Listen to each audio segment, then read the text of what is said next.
Που επιθυμούσατε, τι έχετε να πείτε για αυτό το παιχνίδι που παίξατε εδώ πέρα, ΕΦΕΣ, Μονακό, Παρτιζάν?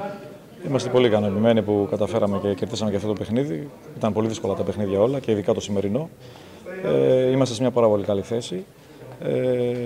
Δεν πρέπει να χαλαρώσουμε φυσικά. Νομίζω ότι το παιχνίδι που παίζουμε τώρα, πέραν του ντέρμπι που έχουμε τη Δευτέρα με τον Ολυμπιακό και το πρωτάθλημα, αλλά μιλάμε για την Ευρωλίγκα στη Μακάμπι, θα είναι πολύ κρίσιμο για την πορεία μας στην διοργάνωση. Έχετε δηλώσει πολλές φορές ότι οι νίκες βγαίνουν από την άμυνα. Σήμερα, πραγματικά, ο Τζέριαν Γκραντ έβγαλε μια πάρα πολύ καλή άμυνα. Πιστεύετε ότι αυτό σας έδωσε την όθηση για να πάρετε νίκη? Ναι, όλα τα παιδιά παίζουν πολύ καλά στην άμυνα. Προσπαθούμε πάρα πολύ. Αυτή είναι η αλήθεια. Παρόλο που έχουμε πάρα πολύ ταλέντο επιθετικό, αμυντικά δουλεύουμε πάρα πολύ σωστά σαν ομάδα και είναι η σταθερά μας για τη φετινή χρονιά μέχρι τώρα. Δύο λόγια θέλω να μου πείτε για το επόμενο παιχνίδι που έχετε με τον Ολυμπιακό.